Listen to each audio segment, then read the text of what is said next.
விஜய் போடும் அரசியல் கணக்கு 2026 தான் விஜயோட டார்கெட். தமிழக வெற்றி கழகத்தினுடைய டார்கெட்டு 2026. இந்த தேர்தலில் வெற்றி பெறுவார்களா அப்படின்னு பல்வேறு யூகங்களை தமிழக வெற்றி கழகம் விஜயினுடைய ஆலோசனைப்படி அவருடைய அறிவுறுத்தலின்படி கட்சி தற்போது தொடங்கப்பட்டு இருக்கிறது. கட்சியினுடைய வேலைகள் தொடங்கப்பட்டிருக்கிறது. கட்சியில் உறுப்பினர்களை சேர்க்கணும் அப்படின்னு அந்த வேலையில் தீவிரம் காட்டிகிட்டு இருக்காங்க.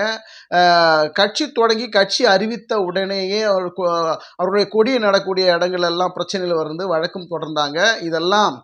இது வழக்கமாக நடக்கக்கூடிய ஒரு விஷயம்தான். விஜய் அவர்களின் வியூகங்கள் எல்லாம் பார்த்தீங்கன்னா 2026 எலெக்ஷனை டார்கெட் பண்ணி தான் அவருடைய இருக்குது. அவருக்கு ஒரு எதிர்காலம் இருக்கிறது, அரசியலில் அவருக்கு ஒரு இடம் இருக்கிறது அப்படின்னு அரசியலில் பேசுகிறாங்க.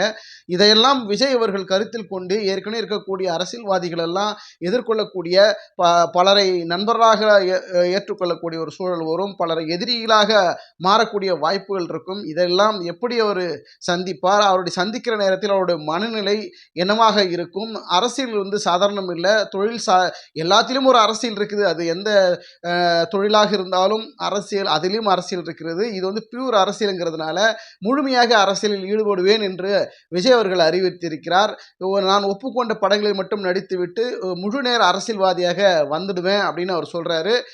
நேற்று பிரஸ் மீட்ல கமலஹாசன் அவர்கள், மக்கள் நீதி மையத்தினுடைய தலைவர் கமலஹாசன் என்ன சொல்றாருன்னா, யாருமே முழு நேர அரசியல்வாதியெல்லாம் கிடையாதுங்க, நாங்களும் முழு நேர அரசியல்வாதியெல்லாம் கிடையாதுன்னு அவர் சொல்றாரு. ஆனால் விஜய் அவர்கள் நான் முழு நேர அரசியல்வாதியாக வந்துடுறேன், ஒப்புக்கொண்ட படத்தில் மட்டும் நடிச்சுட்டு நான் முழு நேர அரசியலில் வந்துடுவேன் அப்படின்னு விஜய் அவர்கள் சொல்லியிருக்கிறாரு. முழு நேர அரசியலில் யாரெல்லாம் ஈடுபடுகிறார்கள், பகுதி நேரமாக இதெல்லாம் ஈடுபட வாய்ப்பு இருக்கிறதா என்றெல்லாம் பொறுத்திருந்து பார்க்கணும். 2026 தேர்தலில் விஜய் மக்கள் இயக்கம் கட்சியாக உருவெடுத்த பிறகு, தமிழக வெற்றி கழகமாக மாறிய பிறகு அவருடைய செல்வாக்கு என்ன மாதிரியாக இருக்கும் என்று நாம் பொறுத்திருந்து பார்க்கலாம். 2026 ஒரு தேர்தல் வியூகங்கள், அந்த சட்டமன்ற தேர்தலில் 234 தொகுதிகளிலும் தமிழக வெற்றி கழகம் வேட்பாளர்கள் நிறுத்தக்கூடிய வியூகங்களை வகுத்துட்டு இருக்கிறாங்க. அதற்குத்தான் ஒரு முன்னோட்டமாக மாணவர்களுக்கு உதவி புரிவது, நலத்திட்ட உதவிகள் வழங்குறது, உறுப்பினர்கள்லாம், அதாவது விஜய் மக்கள் இயக்கமாக இருந்தபோது அதில் இருக்கக்கூடிய உறுப்பினர்கள் எல்லாம் வரவழைத்து கூட்டங்கள் பேசுறது, நலத்திட்ட உதவிகள் வழங்கின பல்வேறு திட்டங்கள் அவர் நடைமுறையில் செஞ்சிட்டு இருந்தார்.